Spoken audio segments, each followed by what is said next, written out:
Bhinneka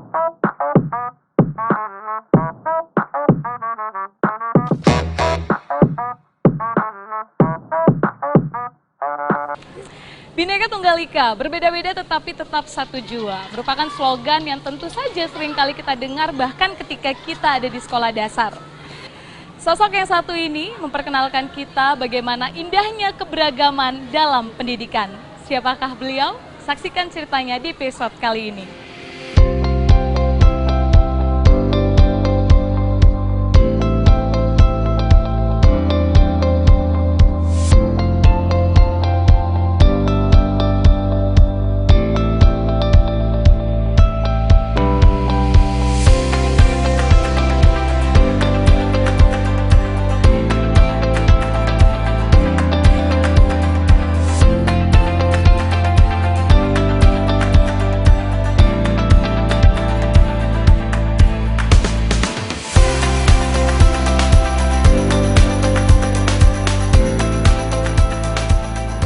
Sebagai seorang dokter, tentu saja merupakan kewajiban kita mengobati pasien di rumah sakit. Namun sosok dokter yang satu ini lebih dikenal mengobati pasien melalui pendidikan, di mana beliau memberikan pendidikan bagi orang-orang di luar sana yang membutuhkan namun terhalang oleh biaya. Dr. Tan, Sobat Antara, yang akan Ovi ajak ngobrol terkait tentang pendidikan, di mana beliau sendiri merupakan pendiri dari yayasan yang cukup terkenal di Sumatera Utara. Dokter Tan, senang sekali loh sebenarnya dok udah diganggu di tengah-tengah kesibukan Dokter Tan yang luar biasa sebagai background dokter, namun juga fokus dalam pendidikan. Bagaimana awal mula kisahnya dok bisa ada di lingkungan pendidikan, membangun sekolah, memberikan edukasi untuk masyarakat Medan? Ya, ini adalah kejadiannya itu ya karena hidup dari keluarga yang sangat miskin, di mana kedua orang tua saya tidak berpendidikan. Papa saya seorang penjahit, mama saya membantu papa saya. Boleh dikatakan lahir dari keluarga miskin itu nggak nyaman. Ya, kita itu bisa dihina orang, ya, kemudian dianggap rendahan. Nah karena itu sejak kecil saya punya cita-cita ingin belajar meraih pendidikan yang setinggi-tingginya agar bisa merubah hidup keluarga saya. Nah, salah satu yang saya cita-citakan adalah ingin menjadi seorang dokter yang mengobatin orang-orang yang sakit, apalagi pada saat papa saya sakit keras, dokter yang dipanggil datang nggak mau datang karena kami miskin, itu semakin membulatkan tekad saya bahwa saya harus menjadi dokter yang mampu membantu orang-orang miskin, karena papa saya meninggal karena dokter tersebut tidak datang. Baik, berangkat dari pengalaman yang mungkin buruk, ya dikatakan pahit ya Dokter Tan ya. Akhirnya men-trigger, bukannya malah mendiskreditkan diri sendiri, tapi men-trigger untuk menjadi lebih baik. Namun pertanyaannya sebenarnya apa yang membuat akhirnya titik poin Dokter Tan membangun sekolah di tahun 1987, padahal kala itu sibuk menjadi dengan kegiatan sebagai dokter? Ya, waktu itu saya itu karena papa saya meninggal, saya sambil kuliah saya ngajar. Jadi kalau pagi setiap hari itu saya kuliah, mulai saya jam 1, mulai jam 2 sampai jam 6 sore saya ngajar di SMA, kemudian mulai jam 7 malam sampai jam 9 malam saya ngajar les. Ya, cari uang untuk cukupin pembayaran uang kuliah dan sebagainya. Praktis setiap hari saya mulai belajar jam 10 malam sampai jam 2 dini hari. Jam 6 pagi ya bangun. Setiap hari tidur 4 jam. Nah, dalam perjalanan itu saya menemukan bahwa lewat pendidikan bisa merubah nasib orang.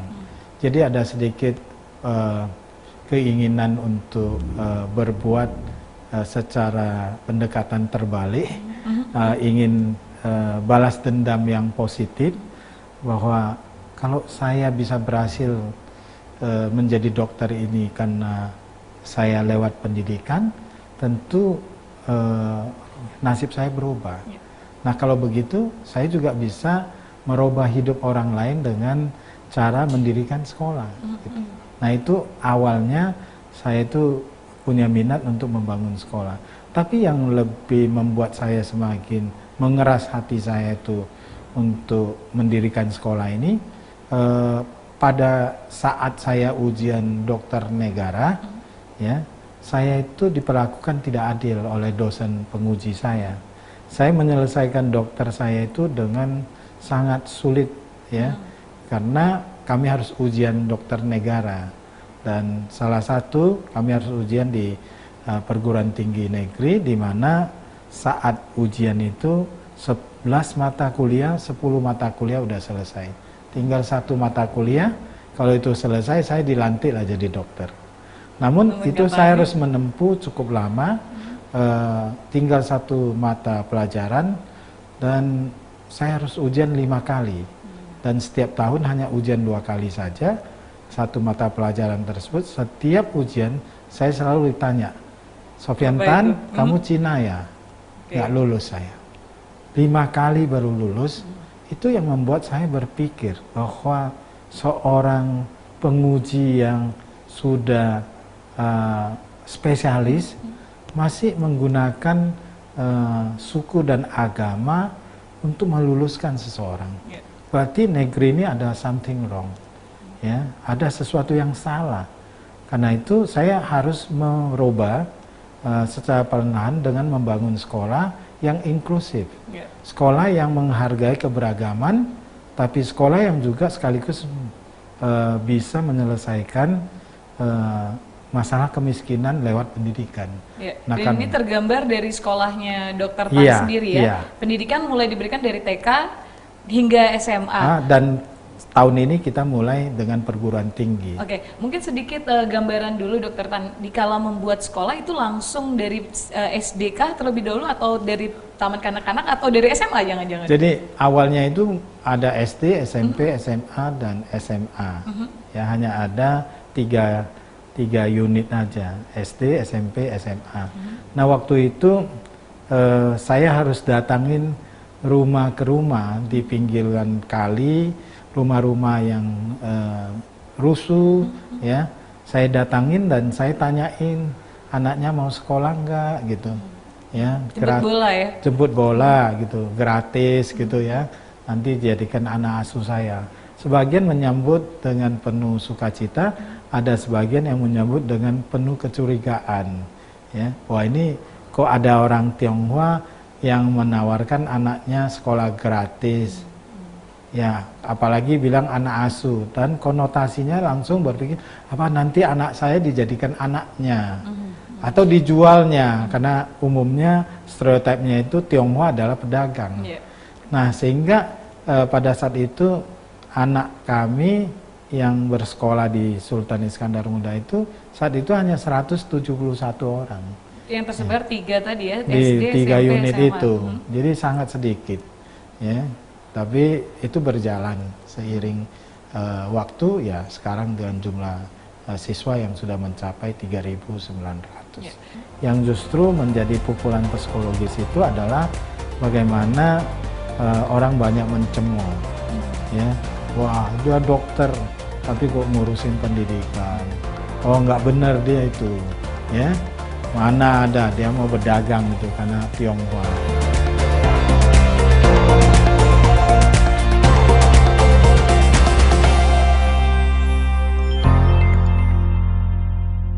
Ya, wah ini kok ada orang Tionghoa yang menawarkan anaknya sekolah gratis.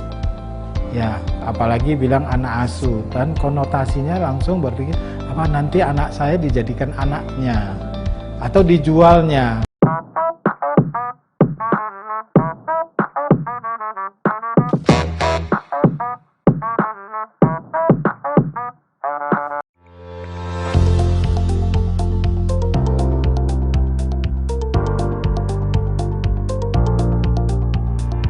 Untuk melakukan pendekatan kepada anak-anak tentang keberagaman, Yayasan Perguruan Sultan Iskandar Muda mempunyai pohon bisbul yang maknanya luar biasa.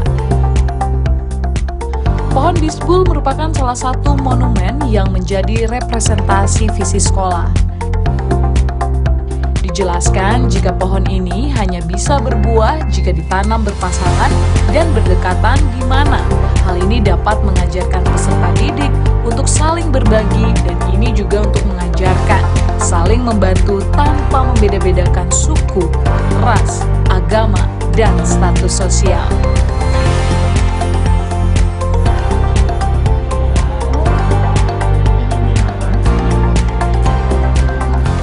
Sekolah ini sendiri didirikan memang dari keresahan Dr. Tan. Ya. Mulai terjadi penolakan yang dialami secara real, akhirnya menggerakkan untuk menciptakan sistem pendidikan yang memperkenalkan bagaimana perbedaan itu ada. Tantangannya pasti berat, Dr. Oh, Tan. berat sekali. Ya, pertama tantangan itu saya mendirikan sekolah ini modalnya nekat. Oke, dari modal dulu nekat. Nggak punya uang. Ya, nekatnya bagaimana? Minjam tanah orang lain, agunkan ke bank, kemudian keluar kredit pertama kali 60 juta, itu yang didirikan. Pinjam dari teman-teman. Tapi kan meminjam dari bank sulit, ya, karena kamu belum ada aset. Ya, bank bilang mana izinnya, izin operasionalnya. Izin operasional baru bisa keluar kalau kamu ada bangunan, ya. Dan bangunan itu selalu bertanya mana izinnya, izin sekolah, baru kita bisa kedapat izin bangunan yang berkaitan dengan pendidikan. Jadi ayam dulu atau telur dulu, ya. Ini sering kadang-kadang menjadi sesuatu hal yang sangat sulit, sehingga bank itu tidak mungkin mencairkan kredit. Nah, mau tak mau pinjam uang dari teman, ya. Masing-masing ada yang 5 juta, ada yang 10 juta. Yang pasti untuk bayar gaji tukang dulu lah pada waktu itu. Dan kita bisa membeli bahan-bahan bangunan dari toko-toko bahan bangunan di sekitar sini, pinjam dan sebagainya. Nah, setelah itu kita pinjam tanah orang lain, ya, untuk diagunkan beserta aset yang ada. Ya, keluarlah pertama kali pinjaman kredit bank 60 juta waktu itu. Nah, seiring dengan itu siswanya sedikit, kita harus bayar pajak, membayar bunga bank. Betul, dan mereka juga bukan dari keluarga berada. Ya, dan otomatis saya kesulitan sekali pada waktu itu. Nah, namun yang menurut saya masalah uang saja tidak menjadi suatu hal yang hambatan. Yang justru menjadi pukulan psikologis itu adalah bagaimana orang banyak mencemooh, ya, wah dia dokter tapi kok ngurusin pendidikan, oh nggak benar dia itu, ya, mana ada dia mau berdagang itu karena Tionghoa. Yang lebih berat lagi adalah bahwa saya itu memfokuskan bagaimana berbagai suku dan agama bisa hidup rukun di sini dengan program membangun keberagaman itu. Banyak yang menolak hal itu, banyak tantangan dari berbagai pihak. Tidak mungkin kan antara Tionghoa dengan non Tionghoa, begitulah ceritanya. Antara agama ini dengan agama ini, nggak bisa katanya. Banyak yang terjadi kesalahpahaman terhadap hal itu. Apalagi pada saat saya membangun, saya pikir ya kalau muslim itu kan sholat 5 waktu. Sehingga saya melihat, wah ada anak-anak yang melaksanakan sholat di ruangan guru. Sehingga terbersih keinginan untuk membangun musola. Nah, saya bangun musola yang akhirnya berubah menjadi masjid. Nah, pada saat saya bangun masjid itu selesai, yang atas himpunan dana dari berbagai pihak, termasuk yang non-muslim juga ikut nyumbang. Apa yang terjadi? Isu bergulir bahwa saya itu ingin mengislamkan, ya, yang non-muslim. Wah, bertentangan luar biasa. Ada sebagian yang dipaksa orang tuanya untuk keluar daripada sekolah ini. Di saat sekolah itu waktu itu udah lumayan banyak muridnya juga ya? Belum terlalu banyak, ya. Tapi konsep kita itu memang ke arah sana. Berarti dari awal memang pertentangan langsung muncul? Iya, muncul. Tantangan itu luar biasa. Akhirnya saya mendirikan gereja dengan banyak sumbangan juga. Apa yang terjadi? Bahwa orang bilang Sofyantan udah pindah agama lagi dari Islam ke gereja, ke Kristen. Nah, kemudian saya bangun wihara, mereka bilang Sofiantan udah taubat. Jadi banyak sekali tantangan-tantangan yang saya pikirkan, aduh saya nggak boleh mikirin, saya jalan aja terus.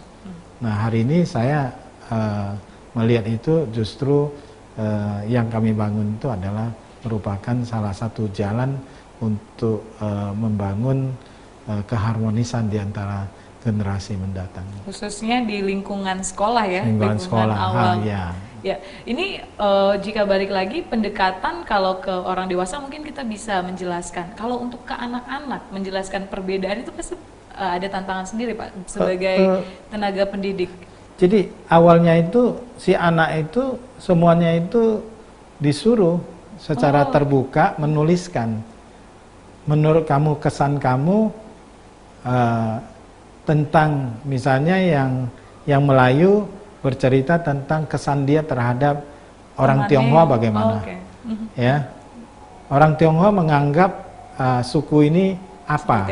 Ya, nanti mereka nulis di dalam kertas dan kemudian itu ditabulasi di dalam papan tulis dan terbuka kan, muncullah berbagai jawaban-jawaban yang kadang-kadang bisa membuat kita itu ketawa juga. Tapi itu real, ya, bahwa di dalam benak si anak itu tertanam stereotip yang salah.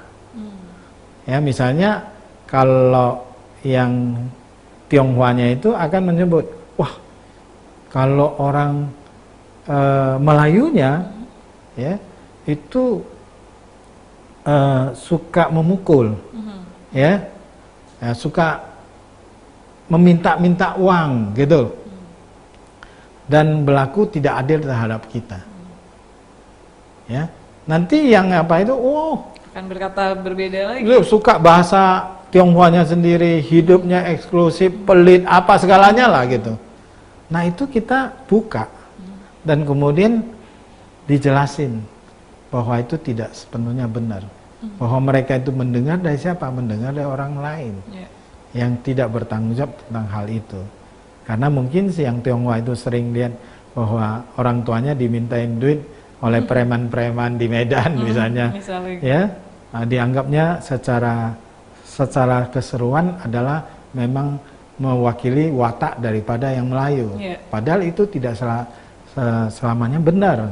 Nah karena itu kita lakukan katakan pembekuan itu kita cairkan dengan permainan. Baik, menariknya ada pelurusan-pelurusan mungkin saya bisa bilang ya Pak ya, sesuatu hal yang mungkin seringkali dianggap tabu untuk dibicarakan, namun di sekolah dibicarakan, diinformasikan juga. Ya, dibicarakan dan kemudian nanti yang guru agama Islam, guru agama Buddha, guru agama Kristen, Katolik menjelaskan hal ini bersama-sama kepada mereka sehingga menjadi mencair, ya, dan banyak sekali program-program yang di sini itu yang saya bertanya kamu menjawab gitu, ada gitu loh, untuk meluruskan itu dan mereka bisa berkomunikasi dengan hal itu, dan tentunya dengan banyak permainan-permainan yang menyadarkan, misalnya main tari-tarian, main film, main ini. Ya. Pendekatan-pendekatannya lebih mudah diterima. Jadi oleh mereka anak-anak. itu bergaul bersama, lama-lama hilang gitu. Hilang maksudnya seperti pandangan-pandangan mereka yang buruk dan salah, negatif itu. Gitu. Dan saya tertariknya adalah pendekatan yang dilakukan kepada anak-anak dilakukan juga dengan hal yang dekat dengan mereka, dari tari-tarian, lalu juga diajak menonton dan lain-lain. Merupakan edukasi yang sangat jarang mungkin ditemukan di sekolah-sekolah lain ya Pak ya. Dan salah satu ikon di sekolah itu kalau setiap siswa baru dia harus belajar tentang pohon bisbul. Pohon bisbul. Jadi di belakang itu ada pohon bisbul, ya, sebagai tempat pembelajaran. Nah, pohon bisbul itu dia kalau sepasang dilekatkan, ditanam bersama, yang jantan dengan betina, maka dia berbuah. Kalau dia pisah, dia nggak bisa berbuah.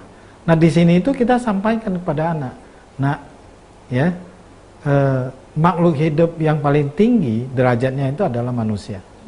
Yang kedua adalah hewan, ketiga baru tumbuh-tumbuhan.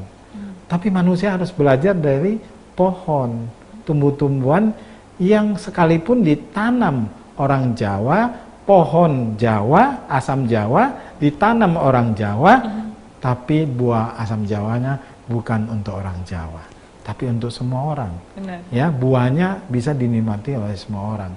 Nah, kalau dia keluarkan oksigen, oksigennya bukan hanya untuk si orang Jawa, tapi untuk semua orang, sekalipun pohon ini bermusuhan dengan virus, dia tetap kasih oksigennya kepada virus yang menggerokotin dirinya.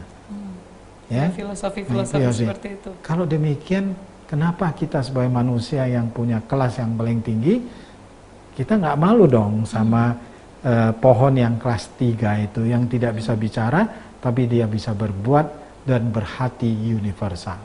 Nah, di sana pencairan-pencairan itu. Jadi kami doktrin itu dulu. Gitu. Sesuatu yang universal, yang tentang universal. Pembelajaran bagaimana kita menghargai sama manusia. Dan jelas bahwa di dalam kurikulum kita, kita memperkaya dengan hal-hal yang berkaitan itu. Kalau misalnya yang tadi saya ceritakan tentang pohon itu bisa diajarkan di biologi. Ya, nanti matematika lain lagi. Jadi setiap guru di sini, dia paham untuk setiap mata pelajarannya, dia bisa sisipkan tentang keberagaman itu. Dia bisa masuk ke dalam hal itu.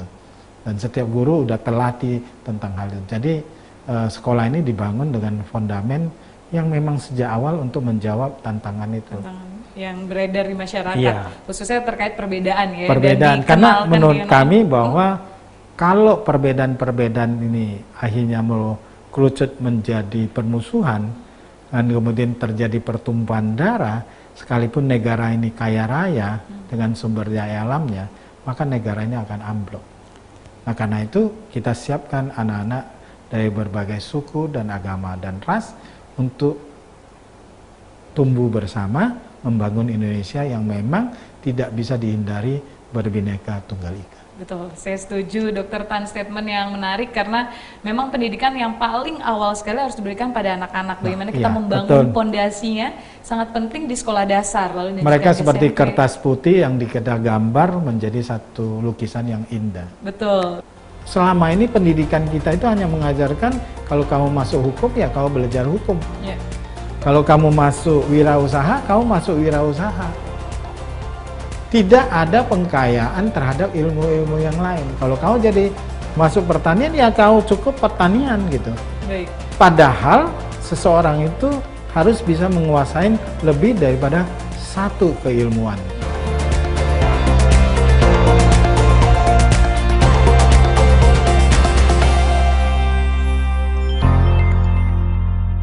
Kita siapkan anak-anak dari berbagai suku dan agama dan ras untuk tumbuh bersama membangun Indonesia yang memang tidak bisa dihindari berbineka tunggal ika. Mereka seperti kertas putih yang kita gambar menjadi satu lukisan yang indah.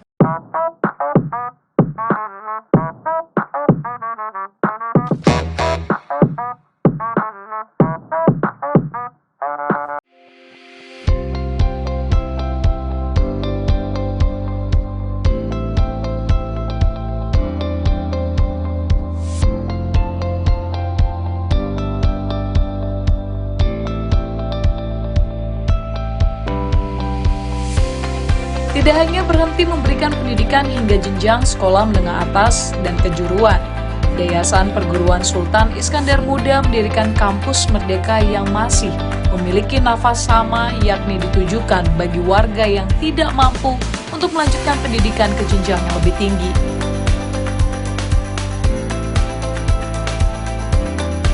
Bernama Universitas Satya Tera Bhinneka atau ST Bhinneka, kampus ini menjadi bagian dari komitmen untuk tetap menempatkan nilai kebaikan, kesetiaan atau satya, dan kejujuran bagi generasi emas ke depan.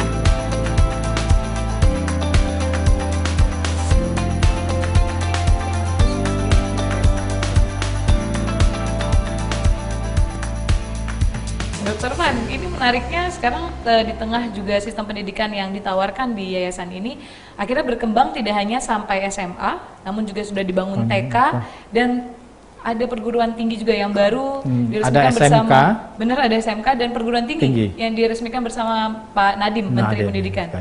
Mungkin boleh dijelaskan kenapa akhirnya beranjak ke perguruan tinggi? Jadi begini, saya itu pertama merasa gelisah karena anak-anak yang saya didik sampai SMA yang punya pemikiran tentang keberagaman begitu baiknya, dia masuk ke perguruan tinggi di tempat lain yang mungkin tidak mengajarkan hal ini. Sedangkan mereka pasca tamat SMA, mereka masih labil, ya, masih ya puber yang belum selesai, sehingga gampang dipengaruhi yang hal-hal yang buruk. Menurut saya ibarat ini belum cukup matang, saya lepas. Karena itu harus diselesaikan sampai perguruan tinggi, ya, itu satu. Yang kedua, melihat daripada angka-angka pengangguran yang membuat saya gelisah, kenapa jumlah pengangguran itu yang sarjana hampir 1 juta itu. Ini kan berarti pabriknya nggak benar, ya, menghasilkan produk yang tidak layak dan tidak laku di pasar. Nah karena itu saya mencari-cari, ternyata bahwa seseorang itu selama ini pendidikan kita itu hanya mengajarkan kalau kamu masuk hukum ya kamu belajar hukum. Kalau kamu masuk wirausaha, kamu masuk wirausaha. Tidak ada pengkayaan terhadap ilmu-ilmu yang lain. Kalau kamu jadi masuk pertanian ya kamu cukup pertanian gitu. Baik. Padahal seseorang itu harus bisa menguasai lebih daripada satu keilmuan. Kalau dia itu adalah seorang pengusaha, dia harus menguasai IT. Kalau dia IT, berarti pengusaha yang mana? Dia harus bisa melihat ke depan bahwa barang-barang yang harus dijual harus yang ramah lingkungan, ya, atau produk yang organik. Berarti dia harus belajar juga pertanian, ya, pembekalan itu. Ya. Jadi dari sana itu dia begitu keluar, dia sudah memiliki kemampuan yang berbeda dengan lulusan lain. Bahwa dia tidak akan, aku jadi pegawai aja, enggak. Tapi dia juga bisa menjadi seorang wirausaha yang modern, yang paham akan IT, karena di sini ada bisnis digital gitu, misalnya seperti itu. Dan dia bisa menjawab. Itu adalah salah satu kenapa saya bangun untuk menjawab bahwa lulusan dia siap pakai. Ketiga, persoalan yang sangat mendasar, kita bandingkan coba. Ya, Indonesia dengan 273 juta penduduk, ya, dibandingkan dengan Korea Selatan yang 51 juta, yang sama-sama merdeka, selisihnya 2 hari. 15 Agustus, ini 17 Agustus. Hanya selisih 2 hari. Ya, mereka cuma 3 bulan bisa bercocok tanam, kita sepanjang tahun. Kok kita nggak bisa maju? Rupanya ternyata bahwa periset kita di Indonesia hanya ada 7.200. Berarti kita butuh banyak ya, riset. Sedangkan di Korea Selatan 518.000 periset. Angka belakang saja pun lebih tinggi dari kita. Nah itulah yang menyebabkan bahwa Korea Selatan itu begitu maju dan mengirimkan banyak sekali barang-barang import sampai makanan sampai film. Sekarang jadi drakor dan sebagainya. Nah karena itu saya memfokuskan perguruan tinggi saya di riset. Nah inilah yang membedakan itu. Gitu. Berarti mungkin bisa saya simpulkan berangkat dari yang pertama angka pengangguran yang tidak tepat mungkin antara lulusan sarjana yang dibutuhkan di lapangan kerja, lalu juga bagaimana kita bisa melihat negara tetangga ini ternyata melahirkan banyak sekali orang-orang yang melakukan riset. Mungkin itulah yang masih menjadi PR atau tantangan di dunia pendidikan ya Pak Sofyan, seperti mimpi. Karena kalau riset kan berarti dia penemu. Betul. Ya, makanya kondisi kita punya dosen kasihan banget penghasilannya. Kalau dia riset penghasilannya tinggi, ya, dan kemudian dia kalau menemukan sesuatu, wah dia ada hak patennya. Tapi harga yang lebih luar biasa adalah hasil produk dia itu bisa meningkatkan income daripada masyarakat. Baik. Dokter Tan, ini sebenarnya obrolan yang menarik sekali, obrolan yang harusnya kita bisa bahas lebih dalam lagi, namun apa daya waktu juga yang harus menjadi penghujung dari obrolan kita.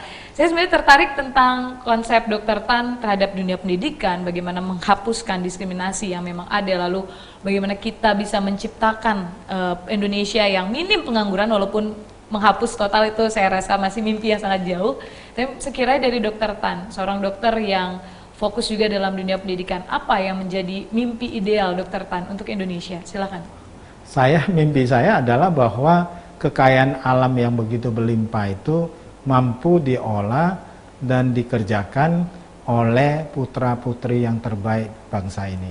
Lewat apa? Lewat pendidikan yang berkualitas. Jadi pendidikan yang berkualitas tidak bisa main-main. Mendirikan perguruan tinggi itu tidak bisa asal jadi. Ruko-ruko bertebaran jadi kampus. Menurut saya itu nggak ideal.